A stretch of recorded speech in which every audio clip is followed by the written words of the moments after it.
संजना कहाँ रह गेली? अरे संजना अरे संजना आ गईली। ए संजना अरे तो कहाँ रह गेल रहलू? कोनो इंटरव्यू रहे का? ना रिंकी, कोनो इंटरव्यू में ना गई रहनी और अब से कोनो इंटरव्यू ना ही कोनो ऑडिशन। पर काहे? इस सिंदूर के वजह से। त काहे ना तू इस सिंदूर से पीछा छुड़ा ले ताड़ू?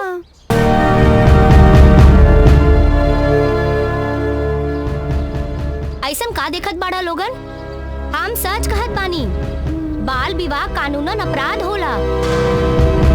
तू काहे ना कानून के सहारा ले लेत बाड़ू संजना? हाँ संजना दीदी, ये ठीक कहत बाड़ी। हमरा पापा के जाने वाला एगो वकील बाड़न, हम उनकरा से बात कर ले।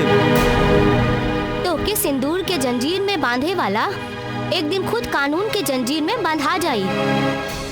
ना रिंकी, हमार ब्याह हमार माए बाबूजी कर ले बाने। अगर हम केस करब तो वो लोग भी फंस जाए। दुनिया के हर सुख सुविधा देले बाड़े वो लोग। हम अपना वजह से उन लोगन के कोनो परेशानी नहीं दिहल चाहत। वो लंगूर से पीछा छुड़ावे खातिर कोनो दूसरा रास्ता अपनावे के पड़ी, जिससे दुनिया के भी ना पता चली और वो लंगूर से भी पीछे छूट जाए। बॉस माई, एक बेर खाली प्रोग्राम के पैसा आ जाए दी, बाबूजी के कमरा में टीवी लगवा दे। इला ई उम्र में तोहार बाबूजी नाच गाना देखिए का? अरे नाच गाना ना, देश दुनिया के समाचार देखे खातिर देखेलिस ना, बेचना के दुकान पर चल जालो। आ वैसे में ये माई, हाँ? बाबूजी दिखाई न खंदे कहां गइल बड़े रे? हेते गइल बाड़न। अच्छा, रोज सवेरे जात रहले, आज शाम के चल गइले। देखा था कितना देर हो गई, बहन के आवतनी आ गई। पता लगाओ गोरनिया की खेत में जियान कैसे होता।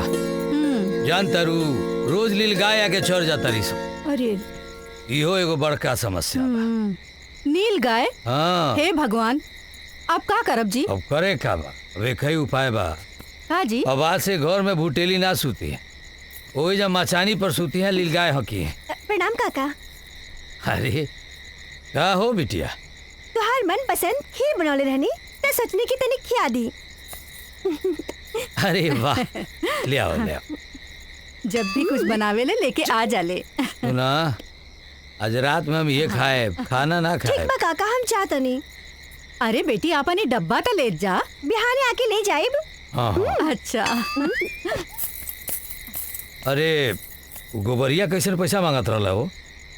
अरे बाबूजी, इनाम में पैसा दिल रहे चंदावा, हट उठ गइल हो, यही शुक्र बापुआ मांगत होई। महा पियाक हो बाबूजी। हाँ। पियाक ना, बड़का पियाक। हाँ। सुना, एक नंबर के दंगा हो, कहीं भी लंगई पर उतर जाला, ओकर पैसा ले जाके दे दियो। ठीक बा बाबूजी। धनुओ गइल, धर्मो गइल, अब का करी?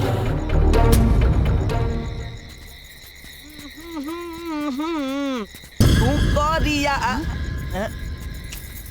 तू करिया, तहार करिया, एहो तू करिया, तहार।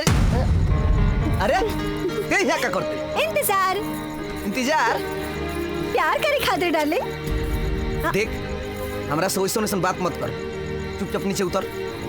हम एजे से चाय खातिर नहीं खियाइल, अपन राजा के साथे रात बितावे खातिर आइल बानी। ते कोनो हमर मेहरारू होई से हमरा संग रात बिताइबे? ते बना ला ना। काहे मेहरारू काहे बनाई? घर द्वार चूल्हा चौकी हम सब संभाल लेब, माई बाबूजी के सेवा भी करब और तोरा के रोज रात के मेवा भी खिलाइब। तोर बाप जहर दे दी, गोबरिया के नहीं जानत, मुंह में गोबर दाब के मुंगा दी। अरे तो हाँ तो करा, छोड़ा उनकरा के। अरे जब हम राजी तो क्या करिए बाबूजी? देख, चुपचाप यहाँ से चल जो, हमरा के फंसावे फिर बाड़े ते। इतना दिन से मोहब्बत के जाल फेंकता नहीं, कहाँ फंसा तड़ तू?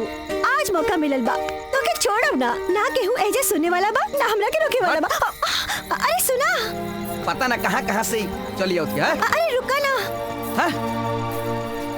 आज के बाद लोग गइलू हमरा सामने ठीक ना होई, पता नहीं हमेशा काहे पीछा पड़ रहेले। देख, ते भगवे के यहाँ से धक्का मार के भगाई। अगर तू हमरा साथ ऐसा करबा ना तो हम सबके बता दे। का बतोबी? ये है कि हम तुहार लड़का के माई बने वाला बानी। का? भगवे की ना, चल भाग, चल भाग, चल भाग। तो झूठे ही बदनाम करके धोती। हाँ।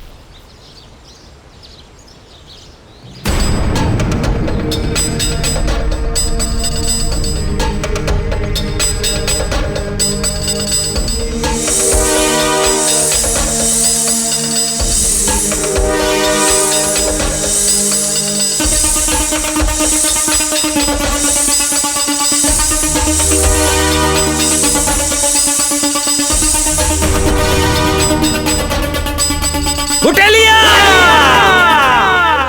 हे हर भइलो हो कैसे रही तोहर में हर हे हर भइलो हो तू पी के हे हर भइलो।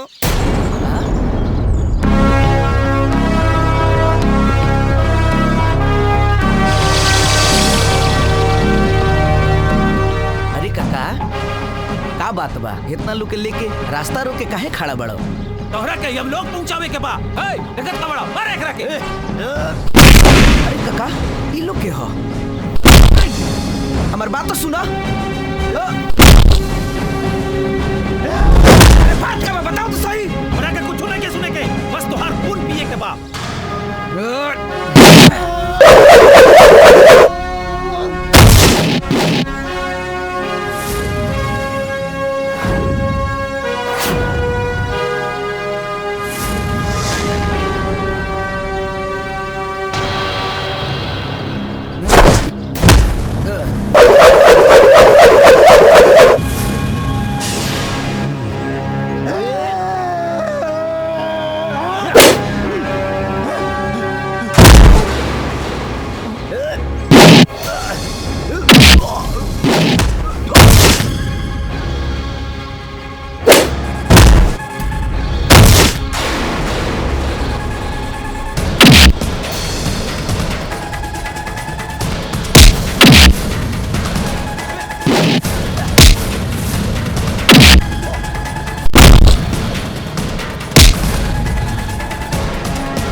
हमरा के थप्पड़ मार ले हा वो गोबरी के हमार नाम गोबरी हा हम तोरे मुंहे पर गोबर ना पूरा देही में गोबर पुतवाई वो भरल पंचायत में।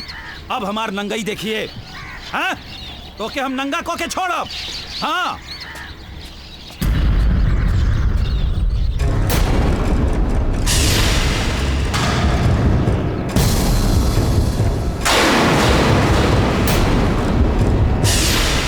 ये तरह काहे सबे चुप बा मुखिया जी? हैं बुटेलिया के गुनाह पूरा गांव जानत बा। हाँ हमके इंसाफ चाहिए इंसाफ। काहे माया जॉनी गोबरी कहत हवे का तू अपने आंखें से देखले हव? हाँ ये सही बा हम आँख से देखले भी रहनी और कान से सुनले भी रहनी। अरे एकर तो माथा छिलवा के मुंह में काली चूना पोत के पूरा गांव में घुमावे के चाही पूरा गांव में। जेल भेजा जेल। हाँ जेल भेजा जेल शांत शांत शांत शांत चुप हो जा। आज तक ई गांव में कौनो मैटर में पुलिस दरोगा नहीं आई। अबले ना आई बात तो अब आई मुखिया जी अपन बेटी के न्याय खातिर हम सब करब। न्याय मिली गोबरी ई पंचायत तो हरिये खातिर बैठावल गई बा। ई पंच लोग सब इकट्ठा यही खातिर भइल बा। तू अपन बात कह देले बारा अब हमके अपने हिसाब से पूछेगा। बोला सच का बा बुटेली का चंदबा तोर लड़का के माई बने वाला बिया? बोलत का है नहीं के बुटेली बोला ना तो तोहार खामोशी तोहरे गर्दन के फंदा बन जाई। सच का बा बताबा। ये ऐसे ना बोली मुखिया जी जब एकरा पर लाठी गिरी ना तो सब बके लगे।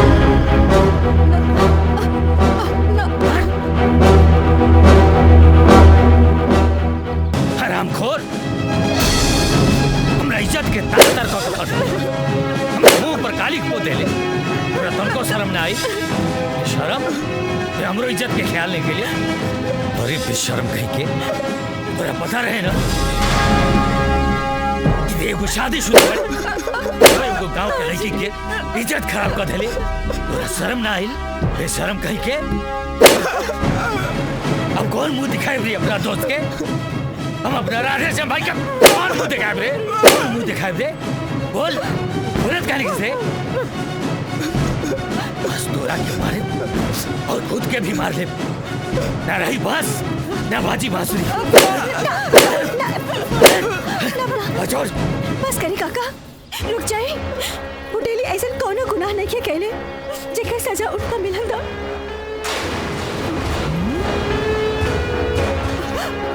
क्या बात करते रे? ये बात झूठ है कि हम बुटेली के लड़का के माय बनने वाली हई।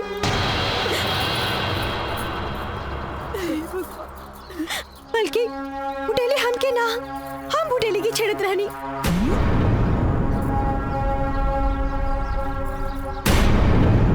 काका, राउर बेटा हीरा बा। कलमुही कही के पूरा समाज में तू हमारी इज्जत ले भरल पंचायत में तुम्हारी इज्जत नीलाम हो गई। बाबूजी, एक बार पंचायत बिठावे से पहले हमरा से पूछ लेती कि सच्चाई कहा। अरे अब सच्चाई जानने के कौन जरूरत बारे? हैं? ना ते ही जिएबे ना हमें कहीं के छोड़ ले जिए के। ते तो भरल पंचायत में हमारी इज्जत ले ली है ले। बाबूजी, जब प्यार के जज्बात हमरा के जागल हा तो सजा भी हमें भुगतब।